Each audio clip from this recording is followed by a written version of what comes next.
80 years ago, Americans built the world's tallest building in just 15 months. The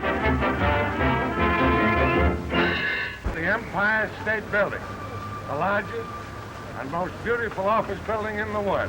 80 years ago, Americans built the world's tallest building in just 15 months. We know more about skyscraper construction than we did in the 1930s. You would think that we could do this faster, not slower. But we can't, points out billionaire investor Peter Thiel. The opposite's happened. The Empire State Building was built in 15 months. The World Trade Center took about 13 years. This construction behind me still ain't done and won't be done maybe for another decade. Why 13 years? Partly because politicians were involved, but all skyscrapers take longer today because government's rules bog things down. In the 30s, some trains in America ran over 100 miles per hour. But now even the so-called high-speed Acela trains average under 90 miles per hour. One reason is that government safety rules insist that American trains be twice as heavy as trains in other countries.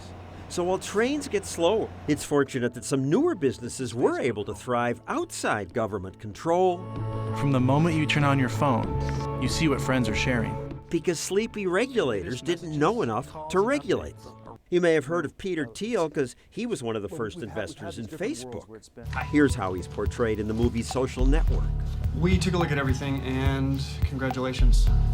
We're going to start you off with a $500,000 investment. That $500,000 got Facebook off the ground. That part is accurate. Yes, we wrote the check an hour after they showed up so that they wouldn't get it from someone else. The TV show Silicon Valley portrays Thiel as a chubby, awkward geek who wants investors to give a 30-second sales pitch. Go ahead and pitch. You have until I fasten the seatbelt in my car. 30 seconds is normally not enough to really evaluate one of these businesses. His new book covers his startup successes like PayPal. Making it possible to send money to each other via the internet. It had this explosive growth. Within 6 months, there were over 1 million people using the service. It was like this crazy rocket that just took off.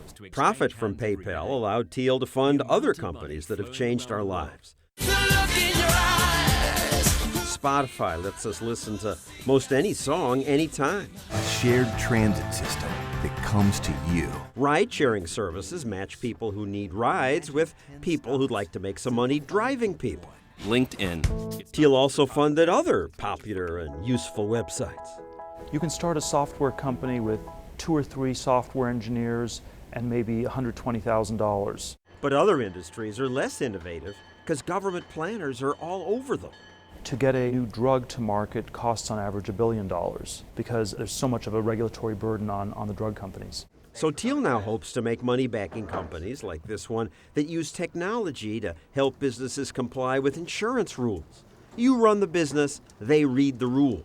It really did take us to read, I would say, tens of thousands of pages of material. This Thiel-backed startup hopes to reduce drug development costs by allowing innovators to run science experiments from their home computers. 3 scientists with laptops in a garage could get together and could have an idea for a cure for cancer. But until that works, medical progress will be slow, says Thiel, because of government's endless obstacles. You would not be able to get a polio vaccine approved today. Polio killed and paralyzed millions. Polio epidemics, which once swept through whole communities. When I was born, some people were afraid to go to public swimming pools for fear of catching polio. Dr. Jonas Salk, he developed the first vaccine to... But the first batch of his vaccines gave polio to 40,000 people. If that would happen today, the whole thing would be shut down for 20 years. Because today's regulators sure don't want to approve a drug that hurts someone. The agency has pulled the plug on the popular drug Avastin.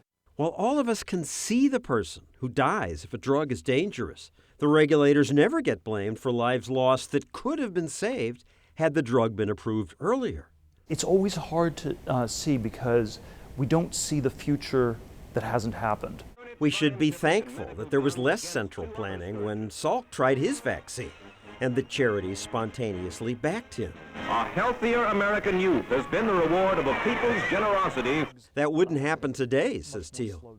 If the FDA was regulating the video game companies, you couldn't design a new video game. The government might demand double-blind studies proving games aren't harmful. If the FDA ever got its hands on video games, we would have none left. Today, Google and Amazon want to test a new idea, delivery drones. But in the U.S., such testing is forbidden without government permission, and government rarely gives that permission.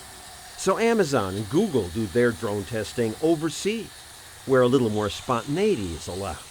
On a remote farm in Australia, the world's first delivery by a Google drone. America misses out on cool things because today America has so many rules that innovators spend less time innovating, more time trying to manipulate Washington. Internet companies now spend more on lobbying Washington than Wall Street, Hollywood, and defense contractors. Once you have these sort of politician CEOs take over, they often have to spend far more time appeasing regulators than thinking about what their business should be doing. Fortunately, internet entrepreneurs started innovating before the planners noticed. Silicon Valley is 1,500 square miles of the most fertile innovation ground on Earth. A place where people said, no government plan, no problem.